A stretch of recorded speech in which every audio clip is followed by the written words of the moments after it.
Di malam kita lihat bagaimana juara bertahan Jepang kalah adu penalti dengan Saudi.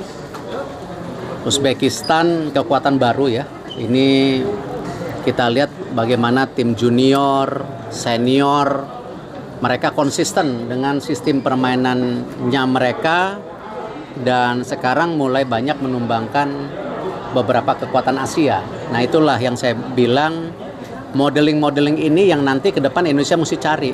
Jepang sudah punya, Korea sudah punya, sekarang Uzbekistan punya. Nah kita mau kemana? Itulah kenapa program daripada PSSI sendiri itu harus menyeluruh, tidak bisa hanya seniornya saja. Makanya kan kita bisa buktikan ketika dulu kita U17 sebagai tuan rumah Piala Dunia, tapi sekarang bisa masuk kualifikasi Piala Dunia. Artinya apa? Program ini real dan nyata.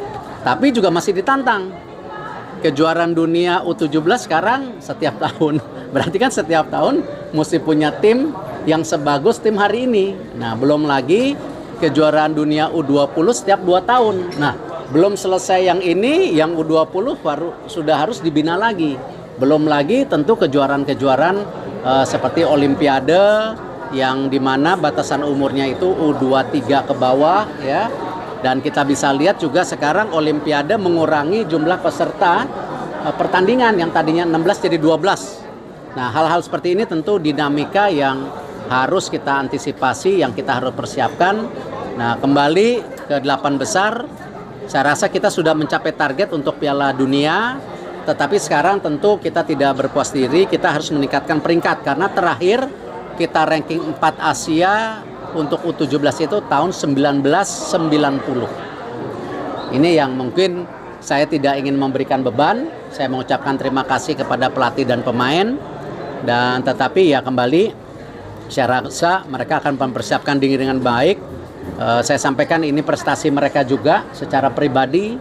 Bagaimana kita lihat juga banyak pemain yang punya background kehidupan yang kurang, tapi bagaimana mereka berjibaku ya demi sepak bola.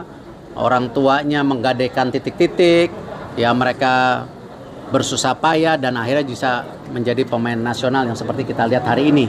Jadi ya ini buat mereka juga prestasinya. Kalau mereka bisa membuat sejarah baru, bisa menyamakan kakak-kakak seniornya tahun 90 ketika masuk semifinal. Fokus dulu yang nanti malam, lalu juga kita sudah ketemu Coach Gerald untuk membentuk juga tim daripada U23 untuk Olimpiade 2028. Jadi kita sudah mulai ada roadmap-nya yang dimulai tentu untuk kejuaraan Asia tahun 2026 ini ya.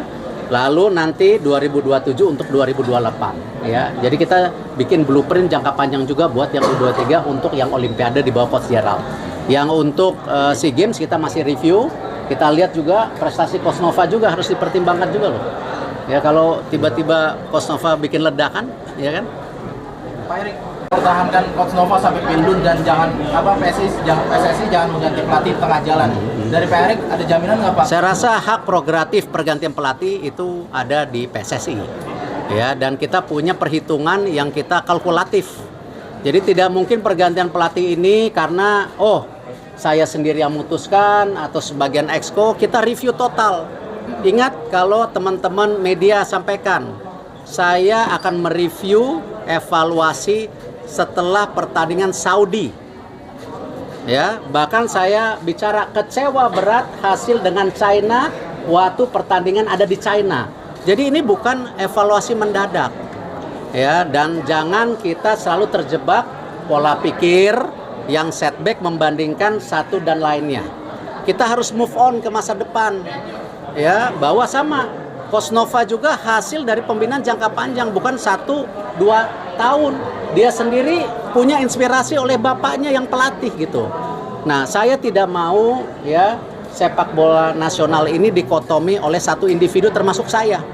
Saya pun 2027 selesai masa jabatannya. Ya, ini yang harus kembali kita sama-sama membangun olahraga sepak bola kita secara sehat. Ya, tidak dipecah belah. Ya, saya berharap juga netizen semua jangan mecah belah pemain. Ya, jangan mecah belah tim kepelatihan.